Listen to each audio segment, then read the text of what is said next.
all about simple. And, this is where the beautiful combination, well, my wife is beautiful. I can say that for those of you that are listening. But the beautiful combination that we have is that I'm the visionary thinker from a business perspective, and she's the educator that says, that's all well and good, Greg. That looks really great on a whiteboard. But we're trying to teach a young student how to capture this pretty heavy concept like setting goals and setting your purpose and your values.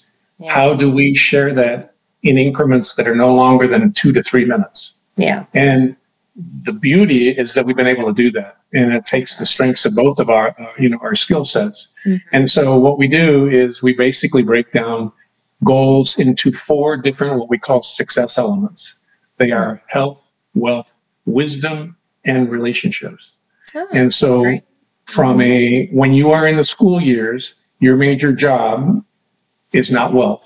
Your major job is academic accomplishment. Yeah. And so for the 5 years in high school and through college, for as long as you go through college, your wealth success element and goals are measured in those terms. Mm-hmm. They subsequently will turn into your wealth goals. And so what we do is we take them through a process that helps them to determine what are their health, wealth, wisdom, and relationship goals in all aspects of their life. That's great. Yeah, that makes it so much simpler, because I think parents could even apply that to writing their students' IEPs. Because we do that for homeschoolers. We have our own template that we have parents use, and they're often like, well, what do I write? And so I love those categories, because those are things we all need to work on. And you're right. When they're a student, they're working on those academic pursuits, because that will lead then to how they're going to have a job and be productive in society. So, and let me give you an example. On the health side, it can be, I'm trying to run a mile in under a certain period of time, or I'm trying to make sure that I get 8 hours sleep, which is something that most teenagers don't do. Or I'm trying to make sure that I eat this way.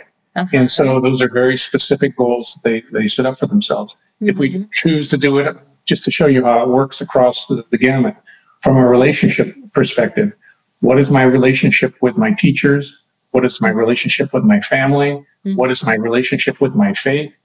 And what am I doing in regards to each one of those? And what should I start, stop, and continue doing to make best use of those? Mm-hmm. And so we take the student through a very sequential process that meets them where they are, because so many people say, how can you get a 15-year-old to figure this stuff out? Mm-hmm. Well, the fact is, you need to come alongside them, break it down into small little pieces, understand, and more importantly, convince them that they have a story that's unique, that God has made them who they are and how they are, and help them to be able to write the rest of the story.